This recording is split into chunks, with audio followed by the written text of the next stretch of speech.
अस्सलाम वालेकुम स्टूडेंट्स, मोहम्मद आसिम फरीद की जानिब से नेशनल कॉमर्स ग्रुप में आपको खुशामदीद कहते हैं। स्टूडेंट्स, आज हम इकोनॉमिक्स का topic rise and fall of demand उसको डिस्कस करेंगे।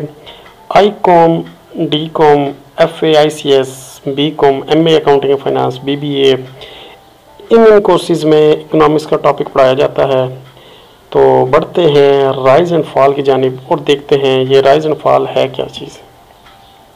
स्टूडेंट्स, चेंजेस इन डिमांड हमारे पास दो किस्म की होती थी, एक्सटेंशन एंड कॉन्ट्रैक्शन, दूसरे नंबर पे है rise and fall. Extension and contraction के लिए हमने पिछली वीडियो बनाई थी और राइज एंड फॉल के लिए हम ये वीडियो बना रहे हैं। एक्सटेंशन एंड कॉन्ट्रैक्शन उसका मतलब था तलब का फैलना और सिकुड़ना, जो कि होता था कीमत की वजह से। लेकिन आज हम डिस्कस करने जा रहे हैं rise and fall of demand, जो कि है कीमत की वजह से नहीं, बाकी किसी और फैक्टर की वजह से जब डिमांड में चेंज आए तो उसको कहते हैं rise and fall of demand. तो स्टूडेंट्स, जो स्टूडेंट हमारे उर्दू में पढ़ रहे हैं तो वो इस चीज़ को पढ़ते हैं तलब का बढ़ना और गिरना, और एक्सटेंशन एंड कॉन्ट्रैक्शन को हम कहते हैं तलब का फैलना और सिकुड़ना। तो rise and fall of demand because of influence of changes in other factor. असल चीज़ इसमें यह है कि बाकी की किसी हालात की वजह से जब हमारे डिमांड में चेंज आ जाती है उसको क्या कहते हैं, उसको कहते हैं rise and fall of demand. वो अदर फैक्टर कौन कौन से हो सकते हैं? वो हो सकते हैं आपका टेस्ट हो सकता है, फैशन हो सकता है, आपका वेदर हो सकता है, वो आपकी इनकम हो सकती है। उसकी वजह से जब आपकी डिमांड या ज़्यादा हो जाए या कम हो जाए उसको कहते हैं राइज एंड फॉल। तो चलते हैं इसके आगे एक्सप्लेनेशन की जानिब। Rise and fall of demand, when the price of commodity remain constant but demand for it increases due to some other causes, it is called rise of demand. Rise of demand क्या है? Rise of demand कहता है कि जब price तो same रहे लेकिन बाकी किसी और वजह से डिमांड जब बढ़ जाए, इंक्रीज हो जाए, तो उसको कहते हैं राइज ऑफ डिमांड। तो इसमें हम दो केसेस पढ़ेंगे। फर्स्ट केस इसमें यह है कि when in this case the price of commodity does not change, rather the demand increases because of change in fashion, taste, weather, income of consumer etc. कहता है कि पहला केस यह है कि आपके पास जब आपके पास कीमत चेंज ना हो, कीमत तो रहे फिक्स, ये देख लें आप, कीमत हमने टेबल में फिक्स ही रखी है, कीमत फिक्स रहे लेकिन किसी और वजह से आपकी डिमांड जब इंक्रीज हो जाए तो उसको कहते हैं राइज इन डिमांड, यानी कि तलब का बढ़ना। अब वो अदर फैक्टर कौन कौन से हो सकते हैं? वो हो सकते हैं या फैशन आया, किसी चीज़ की डिमांड बढ़ गई, कीमत वही रही। टेस्ट आया, किसी चीज़ की कीमत बढ़ गई, कीमत वही रहा। वेदर चेंज हुआ, डिमांड बढ़ गई। गर्मियाँ आई तो सर्दियों की डिमांड क्या हो जाएगी? वो कम हो जाएगी और गर्मियों की डिमांड बढ़ जाएगी। जब सर्दियाँ आएंगी तो कीमत फिर भी वही रहेगी, लेकिन सर्दियों में सर्दियों के कपड़ों की कीमत बढ़ जाएगी। इनकम जब राइज करेगी तो जाहिर सी बात है आप डिमांड भी ज़्यादा करेंगे। तो जब कीमत देखें, हमने कहा कीमत तो फिक्स रहे, कोई और वजह है जिसकी वजह से डिमांड बढ़ गई, तो उसको कहते हैं राइज ऑफ डिमांड। यह था हमारा पहला केस। तो हम इसी केस को हम क्या करते हैं, इसका ग्राफ भी कर लेते हैं। तो मैंने आपको पहले बताया था कि हम एक्स एक्सिस पे हम रखते हैं डिमांड, वाई एक्सिस पे हम रखेंगे प्राइस। अब देखिए कि हमारे पास जो प्राइस थी वो 2 सेम ही थी, तो हमने प्राइस को क्या कर दिया 1 2, ऊपर 3 4 भी लिख सकते थे। डिमांड हमने देखा 10 20, तो हम इस पर लाइन ड्रा करें वो 10 20 30 ये सबसे ज़्यादा बेहतर है। तो हम क्या करें कि जब प्राइस आपके पास 2 थी, डिमांड आपके पास 10 हो गई। जब प्राइस आपके पास ये 2 थी, डिमांड यहाँ से आपके पास 10, यहाँ पे आपने सर्कल डॉट लगाया। उसके बाद जब नीचे वाला प्राइस आपके पास 2 थी तो डिमांड आपकी ज़्यादा हो गई किसी और वजह से, तो यहाँ पे 2 पे आप 20, ये 2 वाली लाइन सीधी आगे लेके आए, यहाँ से 20 वाली लाइन ऊपर लेके जाएं। यहाँ पे जहाँ पे डॉट इसने वो किया है, आपस में मैच किया, तो वहाँ पे आप एक डिमांड कर्व की नई लाइन लगा दें।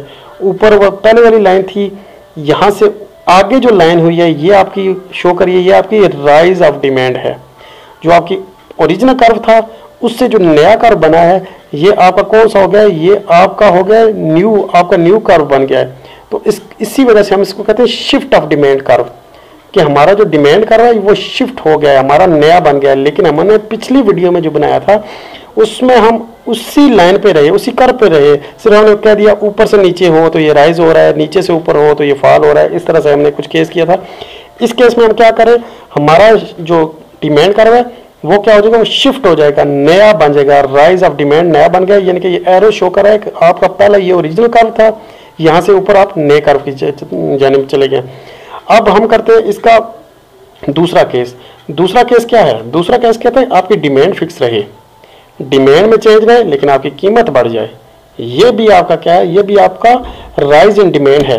पहला केस था कीमत फिक्स रही, डिमांड ज्यादा हो गई। अब दूसरा क्या है? आपकी डिमांड फिक्स रही, कीमत ज्यादा हो गई। तो ये भी आपका क्या है? राइज ऑफ डिमांड में ही आता है। तो इसका आप इस टेबल का आप ग्राफ कर सकते हैं। तो ग्राफ आप कैसे करेंगे? एक्सप्लेनेशन आप एक दफा पढ़ लीजिएगा। एक्सप्लेनेशन में भी वही है कि आपका जब 2 था, रुपीज़ आप 2 थे, तो आप उस टाइम 4 kg ले रहे थे। जब आपके पास तो आप 2 से 4 पे आप गए तो डिमांड जो आपकी वो 10 रिमेन वो सेम ही रही है। प्राइस ज़्यादा भी हो गई, प्राइस ज़्यादा भी है लेकिन डिमांड आपकी उतनी रही है। लेकिन ये भी आपकी राइज एंड डिमांड होगी, यानी कि कीमत ज़्यादा होने पे भी आप वो चीज़ आप ले रहे हैं, तो इसको भी राइज ऑफ डिमांड कहते हैं। तो इसका हम ग्राफ कर लेते हैं। तो ये देखें, प्राइस आप क्या कि वाई एक्सिस पे आप प्राइस लें, एक्स एक्सिस पे आप डिमांड लें। इसको थोड़ा सा हम साइज और छोटा कर देते हैं।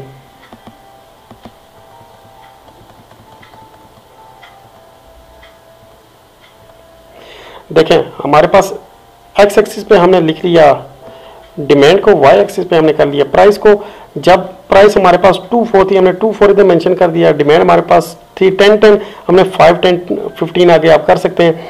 तो जब आपके पास प्राइस 4 थी, 2 थी, तो आपके पास डिमांड 10 थी। ये 2 यहाँ से लेके आए और 10 ये ऊपर से लेके जाए, जहाँ पे डॉट मिल रहा है वहाँ पे आपने एक कर्व ड्रा कर लिया।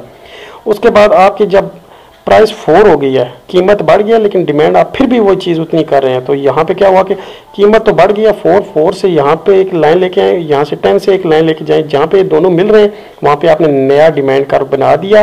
तो ये आपका होगा राइज ऑफ डिमांड, यानी कि ये ऊपर की तरफ ये राइज होता है। तो ये ओरिजिनल कर्व था आपका, डी ओरिजिनल था, D1 जो आपका ये क्या होगा? ये राइज ऑफ डिमांड हो गया, नया कर्व बन गया। स्टूडेंट्स उम्मीद करता हूँ आपको ये बात समझ आई होगी। इसके बाद अगले केस हम करते हैं fall of demand. Fall of demand से क्या मुराद है? फॉल ऑफ डिमांड से मुराद है कि जब किसी और वजह से आपकी डिमांड कम हो जाए तो उसको कहते हैं आप फॉल ऑफ डिमांड। जैसे जब गर्मियाँ आएंगी तो सर्दियों के कपड़ों की डिमांड कम हो जाएगी। जब रमज़ान आएगा, रमज़ान ख़त्म होगा तो रमज़ान की जो कमोडिटी उसकी डिमांड कम हो जाएगी। तो ये क्या है? ये फॉल ऑफ डिमांड है। When the price of commodity remain constant, जब कीमत कांस्टेंट रहे but demand for it decreases for some other reason, लेकिन डिमांड जो है वो डिक्रीज हो जाए किसी और रीज़न से। तो उसको रीज़न कौन सी हो सकती है? टेस्ट, फैशन हो गया, आपकी इनकम होगी, तो उस वजह से आपकी डिमांड जब कम हो जाए तो उसको कहते हैं फॉल ऑफ डिमांड। इसके भी इसी तरह से 2 केस हैं। पहले केस में हम क्या करेंगे? पहले केस में हमने कीमत को फिक्स रखा, डिमांड को हमने ज़्यादा कर दिया, जैसे ऊपर किया था। When price of commodity does not change, कीमत वही रही but demand for it decreases, demand आपकी क्या होगी? डिक्रीज होगी। स्टूडेंट्स हमने पहले केस में हमने डिमांड को ज़्यादा किया था, 10 से 20 किया था, लेकिन इधर हमने 20 से 10 कर दिया, डिक्रीज कर दिया। ये आपका क्या हो गया? Fall of demand. उम्मीद करता हूँ समझ आई होगी। ये फॉल ऑफ डिमांड मतलब कि तलब का जो है वो गिरना, वो गिर कैसे रही है? एक दफ़ा कीमत को आप फिक्स रखें, डिमांड को कम कर दें। तो इसका जब आप ग्राफ करेंगे, ग्राफ कैसे आप करेंगे? एक्स एक्सिस पे आपने डिमांड को मेंशन कर दिया, वाई एक्सिस पे आपने प्राइस को मेंशन कर दिया। जब आपके पास प्राइस फिक्स थी तो आप क्या करें? 1 2 आपने ये नंबरिंग कर दी। एक्स एक्सिस पे आप देखें 10 20 आप कर सकते हैं क्योंकि आपके पास डेटा हमने सिंपल लिया था। तो यहाँ पे आप देखें 2 पे 20, ये 2 की लाइन थी, यहाँ पे ले आए तो ये 20 यहाँ पे, यहाँ से ऊपर लेके जाए तो ओरिजिनल कर्व हमारा ये था। ओरिजिनल ये जो पहले वाला होगा ये ओरिजिनल होगा, जो दूसरे वाला होगा ये राइज या फॉल का होगा। तो पहले वाला आपने बनाया, ये 2 से आगे लेके आए, 20 से ऊपर लेके जाएं, जो ये डी आपका होगा ये ओरिजिनल बन गया। उसके बाद ये जो आपका सेकंड वाला होगा 2 से 10, यानी कि आपकी डिमांड कम हो गई है, ये 2 यहाँ से आगे लेके आए, ये 10 से ऊपर लेके जाएं, तो यहाँ पे एक और डॉट बनेगा। तो यहाँ से आपका जो नया डिमांड कर्व होगा ये नीचे की तरफ आ गया है, तो ये आपका पीछे की जानिब जब आएगा तो ये फॉल हो जाएगा, और ये जो ओरिजिनल से आगे की तरफ जाएगा तो राइज होगा, ऊपर की तरफ राइज, नीचे की तरफ फॉल। ठीक है स्टूडेंट्स, ये हमारा पहला केस था। दूसरे केस में हम क्या करेंगे? दूसरे केस में अगर आप देखें तो आपके पास क्या है कि if the price of commodity decrease but demand remain same.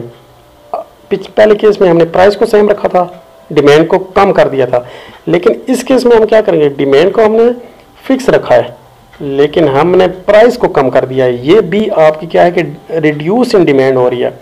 Price कम होने पे भी आप वो चीज़ वो डिमांड कर रहे हैं उतनी ही, यानी कि होना तो ये चाहिए था कि प्राइस जब कम होती है तो आपको डिमांड ज़्यादा करनी चाहिए, लेकिन आपने क्या किया, डिमांड कम कर दी। प्राइस कम होगी लेकिन डिमांड आपने उतनी ही रखी। जैसे आजकल पेट्रोल की कीमत कम हो रही है, लेकिन पहले एक बंदा 2 लीटर दिलवा रहा था पेट्रोल, डिमांड कर रहा था, अब भी 2 लीटर ही कर रहा है। पहले उसको 2 लीटर अगर वो मिल रहा था 200 रुपये का, अब 2 लीटर वो कम प्राइस में मिलेगा, लेकिन वो फिर भी वो उतनी डिमांड करेगा। तो ये दूसरा केस है, यानी कि जब आपके पास कीमत कम हो जाए लेकिन डिमांड उतनी ही रहे। तो अब इसको मेंशन कर लेते हैं हम ग्राफ पे। एक्स एक्सिस पे आपके पास आएगा डिमांड, वाई एक्सिस पे आएगा प्राइस। देखें आप डेटा देखें 4 2, आप ये नहीं कह सकते 4 उठा के आपने प्राइस में यहाँ पहले 4 लिख दिया फिर 2 लिख दिया, अगर फिर आप 1 लिख दें, इस तरह से आप टेबल वाइज चलेंगे। 2 4 6 8 10 इस तरह से चले। यहाँ पे 10 था तो आप 5 10 कर सकते हैं, 10 20 भी कर सकते हैं। तो 2 4 8 6 यहाँ पे भी कर सकते हैं। 2 पे 10, ये देखिए 4 पे 10 सॉरी, पहले 4 था, ये 4 यहाँ से आगे लेके आए और यहाँ से 10 से ऊपर लेके जाएं, ये आपका डॉट मिल गया, ये ओरिजिनल कर्व आपका बन गया। उसके बाद ये 2 पे 10, ये आपका 2 था, 2 से आगे लेके आए लाइन को, यहाँ से 10 से ऊपर लेके जाएं, जहाँ पे ये ज्वाइन होता है तो आपका नया कर्व यहाँ पे बन जाएगा। यानी कि ओरिजिनल कर्व से आप नीचे की तरफ आ रहे हैं तो आपका फॉल ऑफ डिमांड कर्व हो रहा है। जब ऊपर की तरफ जाए तो राइज होता है, नीचे की तरफ आए तो ये फॉल हो जाता है। तो स्टूडेंट्स हमने डिमांड के भी, राइज के भी 2 केस कर लिए, फॉल के भी 2 केस कर लिए। राइज का पहला केस क्या था, जब आपके पास प्राइस फिक्स रहे डिमांड ज़्यादा हो जाए। तो दूसरा केस क्या था, जब डिमांड ज़्यादा हो जाए प्राइस फिक्स रहे। इसी तरह से जब फॉल था, फॉल के भी हमने 2 केस किए, जब प्राइस फिक्स रही लेकिन डिमांड कम हो गई, और दूसरा केस ये था कि डिमांड वही रही प्राइस कम होगी। तो हमने इसका टेबल और ग्राफ कर लिया। इसके बाद हम जल्दी से इसके कुछ देख लेते हैं कि वो कौन सी काजेज हैं जिनकी वजह से आपकी जो डिमांड है वो चेंज हो जाती है, राइज भी हो सकती है, फॉल भी हो सकती है। तो सबसे पहले है change in price. Change in price, कीमत की वजह से हमारा जो लॉ ऑफ डिमांड है वो फंक्शन ही प्राइस का है। तो आपका क्या है कि when price of commodity changes demand also changes, when price of commodity decrease its demand increase and vice versa. जब क्या होता है कि डिमांड वो कहता है कि डिपेंड करती है प्राइस पे। जब प्राइस ज़्यादा होती है तो आप डिमांड कम कर देते हैं, और जब प्राइस कम होती है तो आप डिमांड ज़्यादा कर देते हैं। यानी कि डिमांड पहला फैक्टर है प्राइस का, दूसरा फैक्टर है इनकम का। स्टूडेंट जब इनकम ज़्यादा होती है तो आप डिमांड भी ज़्यादा करते हैं, इनकम कम होती है तो आप डिमांड भी कम कर देते हैं। When income of consumer increases demand for commodity usually increases, यानी कि उसका रहन सहन अच्छा हो जाता है तो वो डिमांड भी ज़्यादा करना शुरू कर देता है। And when there income decreases demand for most of commodity also decreases. कहता है कि जब आपकी इनकम बढ़ेगी आप डिमांड ज़्यादा कर दोगे, जब आपकी इनकम कम होगी आप डिमांड भी कम करोगे।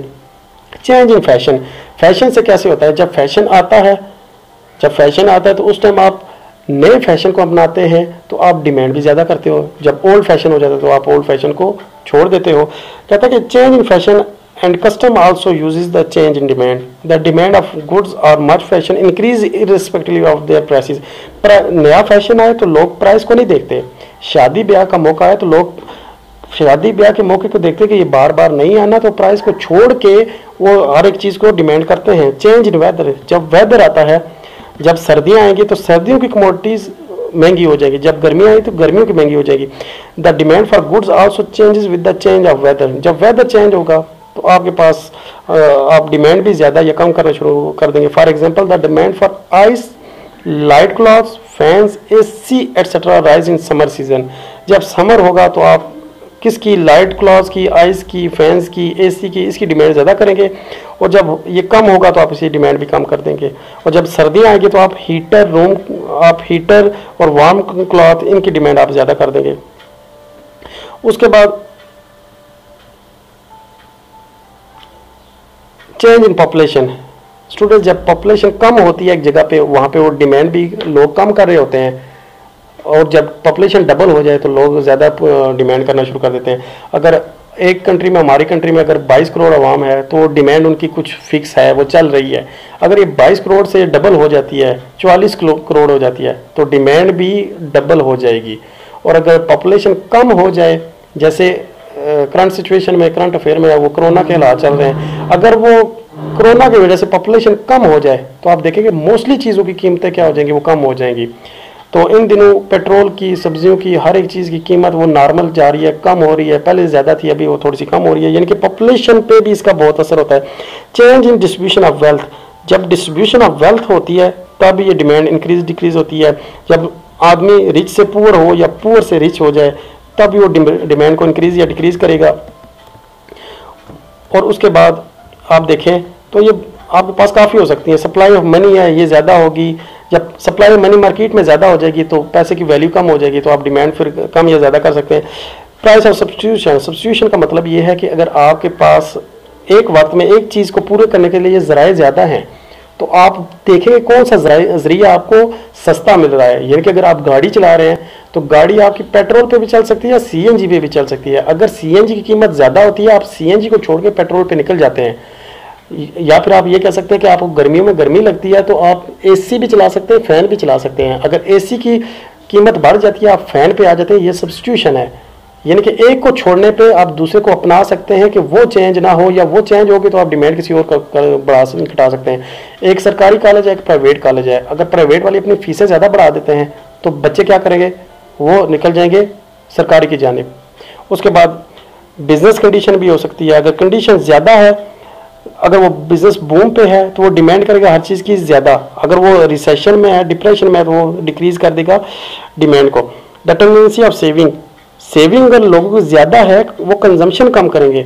अगर किसी बंदे ने आज अगर वो सेविंग इस मंथ में ज़्यादा करनी है तो वो डिमांड कम करेगा, लेकिन नेक्स्ट मंथ में अगर वो सेविंग को नहीं वो कंजम्पशन को ज़्यादा कर रहा है तो वो उस टाइम डिमांड ज़्यादा करेगा। यानी कि अगर एक बंदे ने मकान बनाना है 6 महीने के बाद, वो आजकल सेव इन 6 महीने में सेव करना शुरू कर देगा। 6 महीने में सेव करेगा मतलब वो कंजम्पशन नहीं करेगा। जब कंज्यूम चीज़ें नहीं करेगा तो मतलब डिमांड वो डिक्रीज कर देगा, और जब 6 महीने बाद वो टाइम आएगा तो डिफरेंट चीज़ों की वो डिमांड ज़्यादा करता जाएगा। उसमें वो मटेरियल भी हो सकता है, वो खाने पीने की चीज़ें भी हो सकती हैं, तो वो उस टाइम पे डिमांड उसकी ज़्यादा कर सकता है। यानी कि वो सेविंग पे भी हम इसका इफेक्ट ले सकते हैं। तो students, this is the end of topic rise and fall of demand. उम्मीद करता हूँ आपको समझ आई होगी। तो अगर आपको कोई मसला मसाइल है तो आप मेरे ये दिया गया कॉन्टैक्ट नंबर भी है, इस पर भी रब्ता कर सकते हैं। ईमेल आईडी भी आपके पास है, इस पर भी रब्ता कर सकते हैं। फिर भी अगर आप ये सी नहीं कर सकते कमेंट में अपने मसले बताएं तो इंशाल्लाह हम उसको दूर करने की कोशिश करेंगे। नेक्स्ट टॉपिक के साथ आपसे दोबारा मिलेंगे। नेक्स्ट टॉपिक इंशाल्लाह हमारा होगा इलास्टिसिटी ऑफ डिमांड। तब तक के लिए अपना बहुत ज़्यादा ख्याल रखिएगा। अल्लाह हाफिज़।